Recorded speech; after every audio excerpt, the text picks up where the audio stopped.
Buenas noches y bienvenidos una semana más a Aragoneses. Esta noche hablaremos de música clásica y música barroca con uno de los músicos zaragozanos más reconocidos internacionalmente. Él es director de la Orquesta al Aire Español y lo tenemos aquí, Eduardo López Manzo. Buenas noches, bienvenido. Buenas noches. Eduardo, usted es organista, clavecinista, director de orquesta, lleva toda la vida dedicado a la música, pero ¿cómo fueron esos comienzos? ¿Qué le atrajo de este arte? Bueno, pues yo era muy joven. Yo tenía 15 años, más o menos. No sé si mi memoria me falla un poco, pero creo que eran como unos 15 años cuando en el colegio, fíjate lo que es la educación, cuando en el colegio un maestro puso un día en clase el Mesías de Händel. Y yo quedé tan fascinado con esta música que yo, que era un forofo de los Beatles y otras cosas, pero sobre todo de los Beatles, o sea, a mí me gustaba un poco ya casi el clasicismo de la música pop, de alguna manera, porque yo sigo pensando que son un poco unos clásicos. Dije, wow, esto es mucho más de lo que yo he escuchado hasta ahora, ¿no? Y me quedé tan fascinado que decidí estudiar música. Así empezó, fue así de simple, y desde entonces, ya ves. Empezó en el Conservatorio Superior de Música de Zaragoza, después...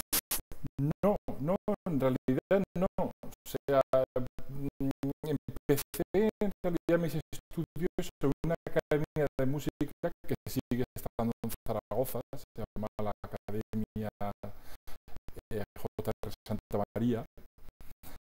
Empecé allí con la familia Zaldívar y ya unos años después entré en el conservatorio, pero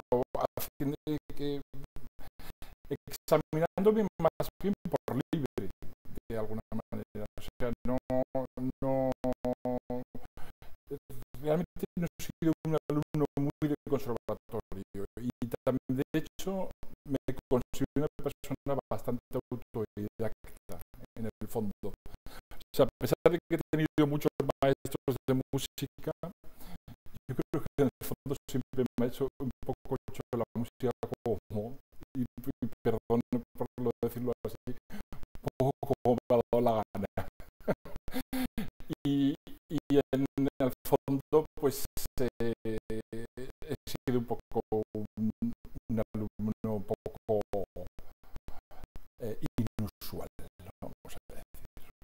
Después viajó a Alemania para perfeccionar el clave y el órgano. Hablaremos también de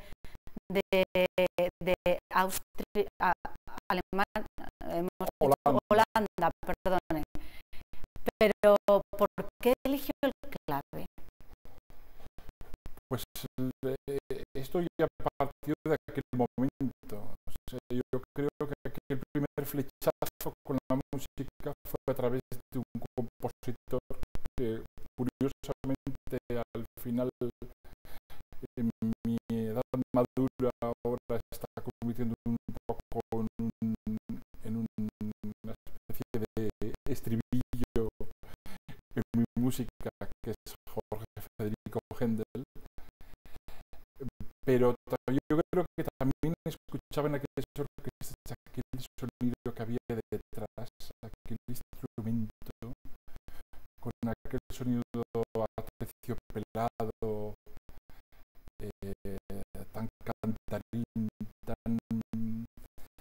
tan especial, ¿no? Tan distinto a todo lo que había escuchado nunca.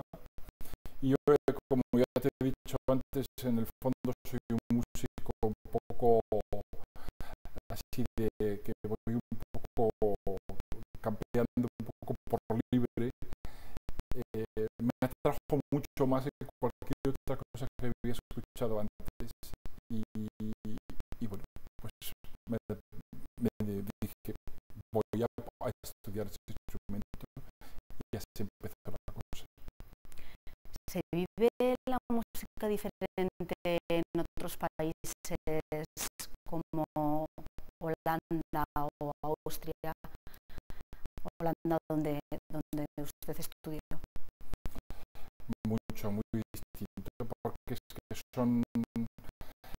estamos hablando de sociedades que culturalmente son bastante distintas. Es bastante complejo el tema en sí. Es muy difícil respondértelo así rápidamente en una entrevista aquí en televisión, pero sí que podríamos decir que hay una cosa que se hace mucho en aquellos países que aquí todavía falta por llegar a ello, y es hacer música en familia. Hay una cosa en Alemania que se llama House Music, la música de casa, y lo hacen mucha gente, o sea, hay mucha gente que hace música a un nivel muy alto en su casa. Yo me acuerdo cuando estaba estudiando en Holanda que a veces venían chicos de nada, que no estudiaban un conservatorio nada, y venían a la clase de órgano, oye, y tocaban estupendamente. O sea, había gente que no iba a ser nunca profesional de la música, pero te aseguro que estaban pero que muy bien preparados. Este amor a la música, a las cosas muy bien hechas en la música, es un fenómeno centroeuropeo que en España no conocemos, pero desde luego es la mejor manera para conocer la música. No tiene por qué llegarse a ese nivel. O sea, yo siempre digo que no tiene uno por qué ser un virtuoso de nada, pero el aprender música, el conocerla por dentro, el hacerla en tu casa, pero no solamente tú solo, sino cuando hablo de house música, hablo de música hecha por varios, que es lo más bonito de la música, ese diálogo, no tocar tú solo en casa, sino tocar con alguien. Esa cosa es un fenómeno que enriquece mucho culturalmente a los pueblos y es una gran ventaja en este aspecto que nos lleva a Centro Europa. Yo creo que esto es una de las cosas que debería de encarar una enseñanza de la música seria que se quisiera dar en los colegios para que la gente joven, los ciudadanos del futuro, sean un poco más armónicos, sean gente con un poquito más de sensibilidad y sepan apreciar todo esto. La música desde la infancia, ¿no? Sí. Bueno, usted se ha especializado en música antigua y barroca. ¿Por qué? ¿Qué es la diferencia de la música clásica? Me preguntas que por qué he hecho más música barroca. Sí. Pues te voy a decir una cosa, es que hay un fenómeno interpretativo en Europa que nació nació de la mano, entre otros, de mi maestro, Gustav Leonhardt, que fue algo que sucedió en los años 60, curiosamente la época de los Beatles también. O sea, es muy curioso que haya sido al mismo tiempo, ¿no? Que fue una especie de revolución en la música clásica, que es la revolución de la música con instrumentos originales. Yo creo que esto fue una excusa. La excusa fue redescubrir cómo tocaban y con qué tocaban la música compositores como Bach y Händel, son compositores barrocos. Pero en realidad, en el fondo, yo creo que acabó siendo un sitio, una especie de saco donde fueron a parar muchos músicos que estaban muy cansados del sistema de enseñanza y del sistema de interpretación moderno, que no encontraba la forma de hacer que la música del pasado sonara bien. Así de claro.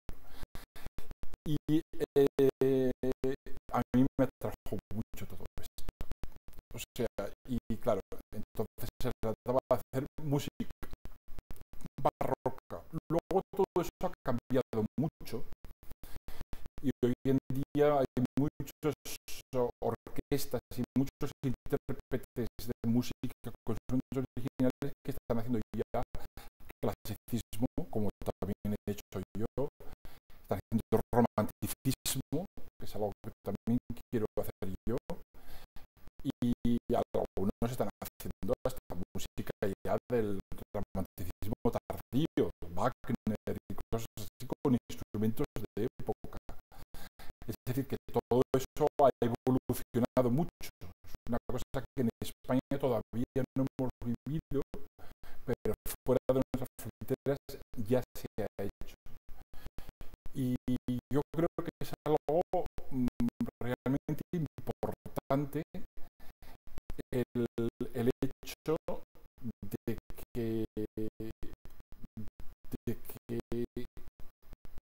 todo este movimiento de revolución de la música antigua está también transformando la música moderna, de alguna manera. Las orquestas de hoy en día ya no tocan como tocaban en los años 60. Tocan muy distinto. Y una de las cosas que está influenciando grandemente este enfoque es la revolución de la música antigua y barroca. De esto no cabe ninguna duda. Está pasando en las orquestas alemanas, que cada vez los ves más. La Filarmónica de Berlín, por poner un ejemplo más muy paradigmático, posiblemente la orquesta más famosa del mundo, la Orquesta Filarmónica de Berlín, cuando interpretan música barroca, que incluso clásica y romántica, que invitan a directores como yo, gente especializada en música antigua, están haciendo que las orquestas toquen con instrumentos históricos, trompetas de la época de Bach, ¿sabes? O sea, clavicémbalos y tal, para, digamos, entrar a formar parte de esa revolución. Y esto es algo fascinante. Y está viniendo a través de la música barroca y antigua. ¿Y cómo se hace para que esa música antigua suene novedosa, actual, como lo hace usted, por ejemplo? Pues lo que es redescubrir una serie de técnicas antiguas que se habían olvidado completamente. El romanticismo había impuesto una forma de interpretar la música que era una forma que a la larga, a la postre, terminaba siendo muy plana, porque se buscaba una especie de belleza utópica en cada nota de una partitura, cuando en realidad la música del pasado, la música antigua barroca, decidía que había notas buenas y notas malas. Esto que la gente no entendería ahora mismo y sería un poquito largo de explicar, pero que me gustaría un día explicar al público en qué consiste, hace que la música suene con esos claroscuros, con esos, digamos, esas diferencias, esa viveza, porque ya no todo es hermoso, sino que de repente una cosa muy hermosa y otra menos hermosa. Y así se va creando una interpretación mucho más vivaz, mucho más convincente, mucho más llena de color, sobre todo. Yo creo que esa es la idea, de volver muchos más colores a la música, y hace que esta interpretación sea mucho más convincente. Bueno, es director de Al Aire Español, lo fundó en 1988, llevan 27 años cosechando éxitos de manera internacional por todo el mundo. ¿Con qué espíritu nace? ¿Por qué se decidió usted a fundar esta formación? Pues un poco más o menos ya casi te lo he dicho, pero pero en el caso del Aire Español, evidentemente fue la necesidad que había entonces, cuando toda esta revolución ya estaba muy efervescente, porque yo estudié en los 80, es decir, ya 20 años ya mi maestro y otros músicos haciendo esto, de recuperar nuestro pasado, el nuestro español, de la música nuestra que hacíamos aquí en el periodo barroco. Digamos que ya nos habíamos un poco hastiado de enfrentarnos solo a las partituras siempre de los mismos, de Bach, de Vivaldi, de Händel. Bueno, en España, ¿qué hacíamos en el siglo XVIII? No hacíamos nada. Y de repente descubrimos que había una gran cantidad de repertorio bellísimo. En Aragón también. El archivo del Pilar, por ejemplo, está lleno de piezas bellísimas de esta época. ¿Qué hicimos? Pues empezar a crear este grupo precisamente con la idea de recuperar todo este repertorio y de devolverlo a la luz con una forma de interpretarlo que le diera color, le diera belleza y lo hiciera muy moderno. Por ejemplo, ¿qué han podido recuperar?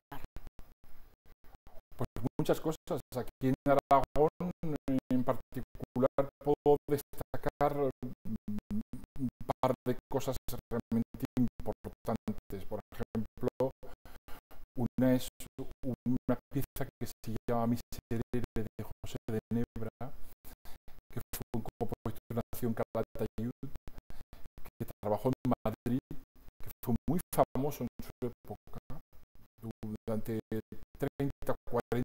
años fue el gran compositor de la corte en Madrid y que escribió una pieza que es el Miserere, que para mí es una pieza posiblemente la más hermosa que yo conozco del siglo XVIII en España. Y cualquiera que la escuche, mira, hace poco la interpretamos en Suiza, en la Escuela Cantorum en Basilea, que es una de las grandes salas de Europa, y la gente se queda fascinada. Es que siempre que la escuchan, me acuerdo también en Viena, la tocamos una vez, nada menos que en Viena, la famosa Musikverein, esa que salen los conciertos de Año Nuevo. Pues ahí se ha hecho el Miserere de Nebra. Y la verdad, después del concierto, me acuerdo que se me acercaba gente y me decía, pero Eduardo, ¿dónde has sacado esta cosa tan hermosa? Y yo les decía, mira, está al lado de mi casa, pero no sabía ni yo que estaba. Y ahora ya sabemos que ahí está y es una pieza que triunfa ahí donde va.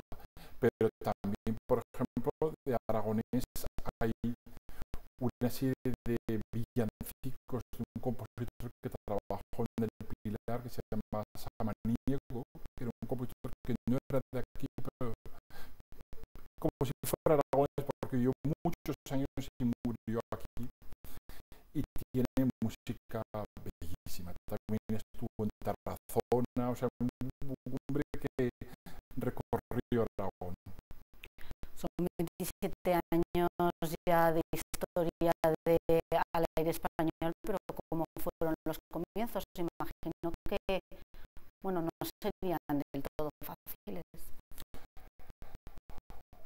Bueno, tampoco fueron muy difíciles. Era una época difícil porque la época de la juventud de los 30 años es siempre una época un poco difícil, ¿no? Cuando uno quiere hacerse un camino en la vida y está luchando, pero en realidad de alguna manera he tenido cierta suerte. Es verdad que aquí en Zaragoza al principio no se me comprendía nada y yo me acuerdo de algunas conversaciones de aquella época que prefiero olvidar, ¿no? de gente que no comprendía nada de lo que estaba haciendo, pero fuera de España tenía mucho eco y la gente escuchaba mucho lo que yo hacía, y es justamente allí donde se me invitó, después de la gira inicial del grupo en Holanda, cuando lo fundamos en Ámsterdam,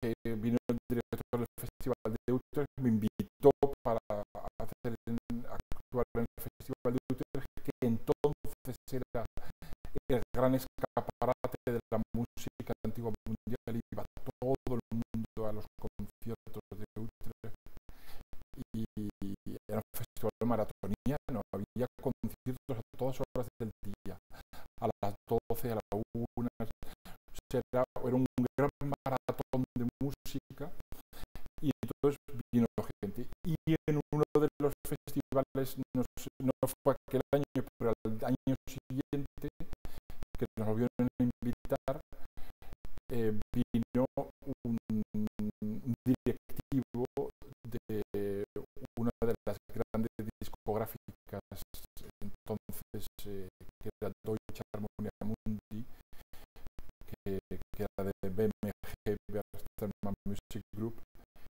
y nos contactó. Y ahí empezó la fama. ¿Ha nombrado ya algunos de esos escenarios que ha visitado con el aire español? Berlín, Viena, París, Madrid, pero ¿con cuál se queda usted?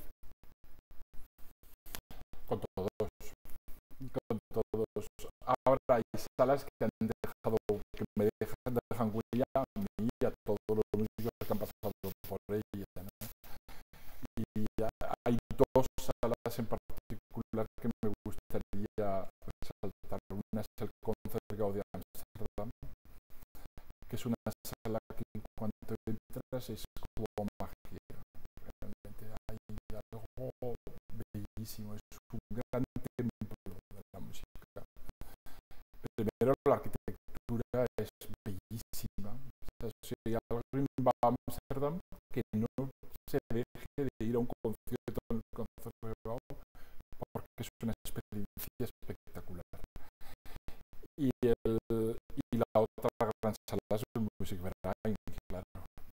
Y el Concerthaus de Viena, cualquiera de las dos, son salas que llevan haciendo música siglos. O sea, no es como el Auditorio de Zaragoza, que lo construimos hace 20 años, o no sé cuántos son, 20 o 25. Es que no, 20, creo que fueron 20. Es que ellos llevan siglos ya con esas salas. Y esto se percibe en el ambiente. También has sido invitado a dirigir grandes orquestas, no solo en España, en Tenerife, Madrid, Valencia, sino fuera de nuestras fronteras. Por ejemplo, la Orquesta de Nueva York, la Filarmónica de San Francisco o la belga Berrock. Bueno, son orquestas muy diferentes entre sí, ¿no? ¿Con cuál de ellas se ha sentido usted más a gusto? Bueno, yo he trabajado con muchos tipos de orquestas, muchos, o sea, con instrumentos originales y con instrumentos modernos. Son dos trabajos muy distintos, porque en las orquestas históricas llegas a aportar un poco tu estilo, pero en realidad los criterios ya están asumidos. Son orquestas que ya saben cómo tienen que interpretar esta música. Entonces tú llegas un poco a darles tu orientación y a crear una interpretación determinada con su ayuda. En el caso de lo que es el modernas es realmente una labor educativa, y ahí hay muchos tipos de orquestas, porque hay orquestas que ya están más convencidas y están más, digamos, en la onda, por decirlo de alguna manera, y otras orquestas que están más todavía lejos de estar en el nivel con el cual uno podría trabajar, digamos, con suficiente holgura. Pero yo creo que en todos los sitios me siento igual de bien, porque las orquestas que no tienen esta información, me gusta dársela. O sea, me gusta trabajar con ellos, pasarles mi información y hacer que suenen completamente distintas. Y en las orquestas que ya tienen esta información, tanto modernas como históricas, pues el disfrute es hacer que la gente comprenda que sigue habiendo puntos de vista nuevos. O sea, que incluso esa revolución que empezó en los 60 no ha acabado. Y que ahora hay muchos otros terrenos donde explorar. Por ejemplo, en el canto, en la forma de hacer cantar las orquestas, ¿no? Que a veces los músicos son un poco demasiado instrumentales, y si de alguna manera al principio principio de esta revolución lo que quisimos era un poco distanciarnos de esa forma de hacer música un poco plana de las orquestas modernas. Ahora yo creo que tenemos que recuperar la belleza del canto con los instrumentos, ¿no? Que a veces son un poquito demasiado instrumentales, demasiado ácidos incluso, ¿no? Y el canto está en la esencia de todas las cosas desde el origen de los tiempos, desde que los griegos hacían música. En 2004 al aire español le concedieron el Premio Nacional de Música que otorga el Gobierno de España. ¿Qué representó para ustedes? Hombre, fue un reconocimiento muy importante, claro. Te puedes imaginar la emoción que supuso cuando me llamaron del Ministerio de Cultura para comunicármelo, ¿no? No me lo esperaba, francamente no me lo esperaba para nada, y supuso un espaldarazo muy importante. Son cosas que luego tampoco, en el fondo, tampoco acaban, es decir, por tener esto no tiene más conciertos ni tiene menos conciertos, o sea, es un reconocimiento y ya está. Pero desde luego el hecho de haberte reconocido el Gobierno de España, al fin y al cabo es el Gobierno de España el que reconoce eso a través de su Ministerio de Cultura, pues hombre, sí, es algo muy satisfactorio. Bueno, en Zaragoza también les ha reconocido, son embajadores desde 2011. Sí, sí, sí. Y la verdad es que me abruman de cosas porque realmente yo pediría a Zaragoza en ese sentido que ya que estoy nombrado embajador de la ciudad, se me apoyar un poco más. Yo creo que en estos tiempos de crisis hay un momento en el que uno también tiene que pensar cómo se pueden hacer las cosas mejor. Porque justamente son estos momentos los que nos tienen que hacer las cosas de una manera mucho más efectiva. Quiero decir, en una época de vacas gordas, mira, todo vale. Pero en una época en la que el dinero vale tanto y en el que hay tanta falta de este dinero y tanta gente que lo pasa mal, yo creo que hay que invertir el dinero tan mejor que nunca. Y yo creo que ahí a veces me tengo la sensación de que hay gente que no escucha lo suficiente las ideas que pueden hacer de alguna manera hacer sostenible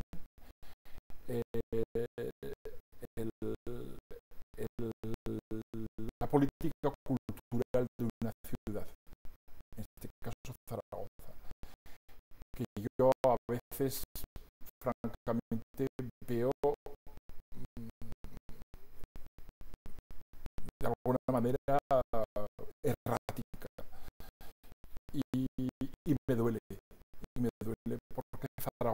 es una ciudad que yo creo que debería, somos la quinta ciudad de España. Entonces yo creo que no podemos estar de la manera que estamos ahora.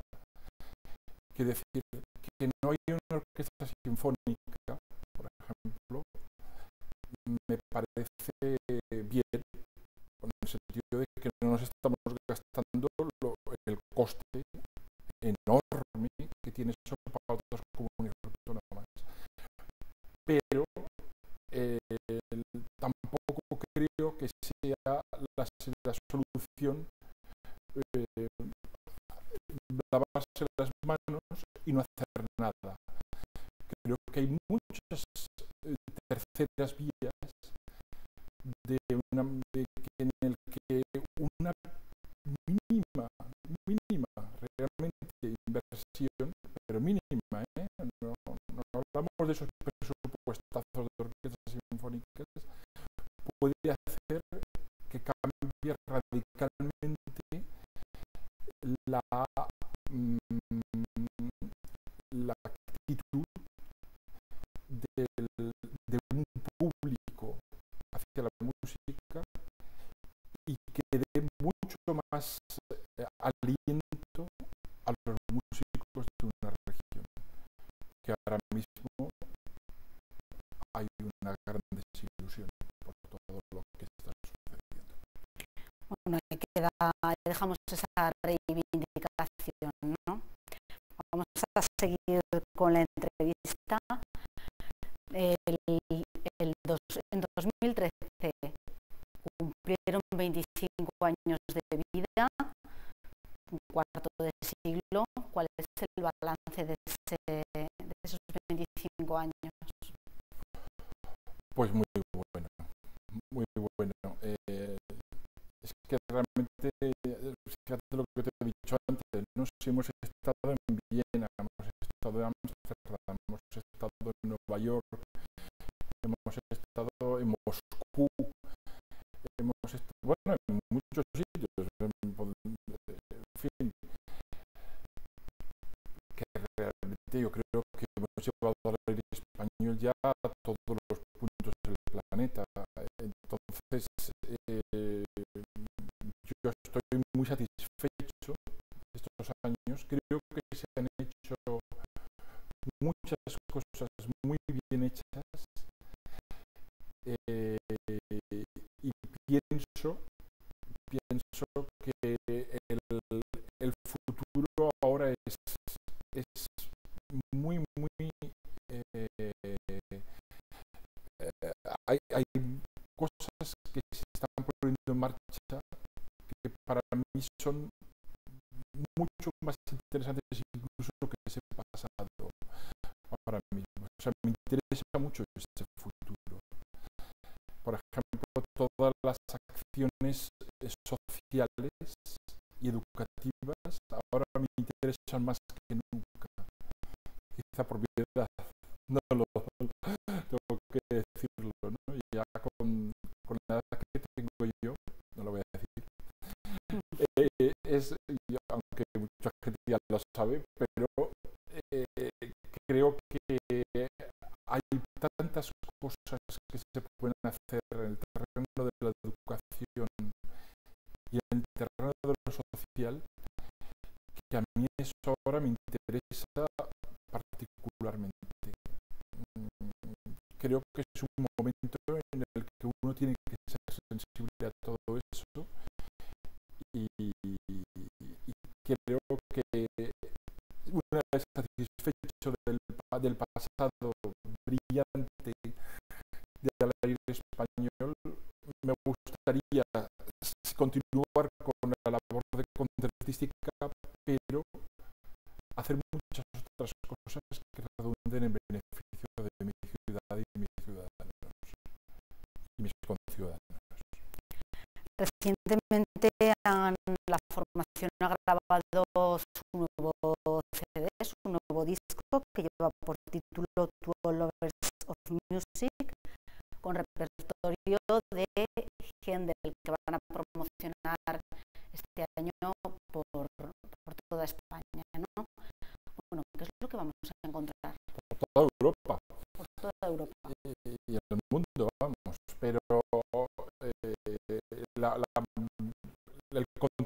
oído son unas sonatas que escribió Händel en un momento muy difícil de su vida, un momento de gran crisis, un momento en el que había tenido unos graves enfrentamientos con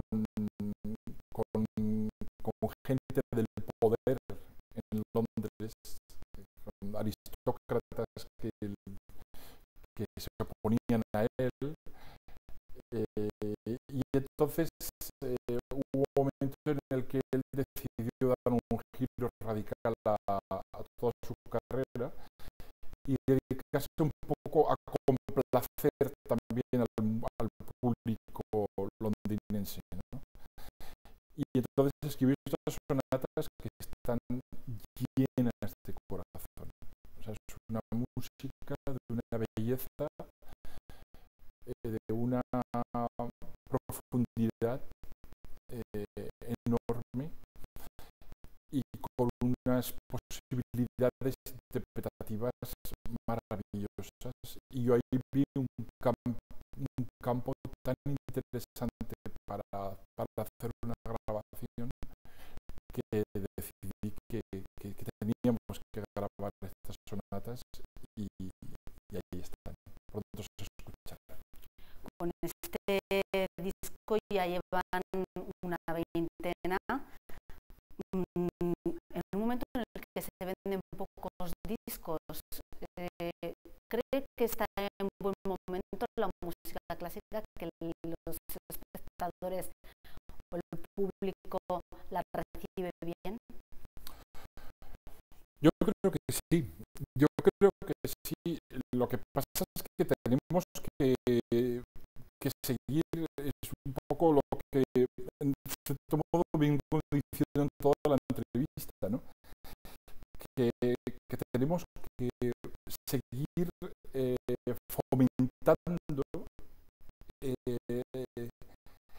la necesidad de que la música ocupe un lugar importante en lo que es la educación, en lo que es la vida cultural de una ciudad y de un pueblo. Yo creo que muchas veces la música en España, y en Aragón también, se ha visto a veces como algo prescindible, ¿no? Como parece que lo asociamos siempre a lo lúdico, a lo intrascendente, no tiene importancia la música total, esa cosa que se hace por las calles y tal. Realmente la música es, desde la época de los griegos y hasta el siglo XIX, tuvo un papel importantísimo en la educación de las personas. Era una de las... no era una cosita para aprender después del colegio. Formaba parte de la educación. O sea, tú te educabas también como músico, además de como abogado, pero también como músico. Entonces, esto yo creo que hay que recuperarlo, porque es algo, no es solo porque lo haga yo, o sea, no es que esté defendiendo lo mío, es que creo de verdad que la música aporta a las personas una sensibilidad, desarrolla unas facultades que otras artes y otros menesteres no desarrollan, y que debe de estar ahí, y que cuanto más la gente sepa de qué va la música, comprenda bien interiormente, más vas a saber apreciarla. Entonces, creo que ahora es el momento para hacer ese trabajo. Han comenzado 2015 con fuerza, aparte de la promoción de este nuevo disco, ya tienen conciertos pendientes. ¿Qué proyectos tienen inmediatos? Bueno, pues muchas cosas. Te lo estaba contando antes. Te reías tú porque en un momento hemos hablado de 4 ideas. Las hemos, alguna ha salido entre tú y yo. Pero hay muchas cosas. Realmente hay tantos campos todavía que explorar y yo estoy poniendo ahora mucho en marcha proyectos. Es un momento en el que ahora creo que necesitamos crear ideas interesantes de cara al futuro y en eso estamos en estos momentos, o sea, fabricando ideas. Hay una gran fábrica de ideas en Alegre España en estos momentos. Pero independientemente de eso, sigue el ciclo de conciertos y hay muchos conciertos. Te los podría desgranar aquí ahora. No te estaba comentando sitios como sitios exóticos. Nos han invitado a actuar en la isla de Malta, por ejemplo, que hay un gran festival ahora de música clásica allí. Hay una vida musical muy fuerte en la isla de Malta. Nos han invitado para ir a Noruega. Estamos negociando también para hacer una gira con Noruega.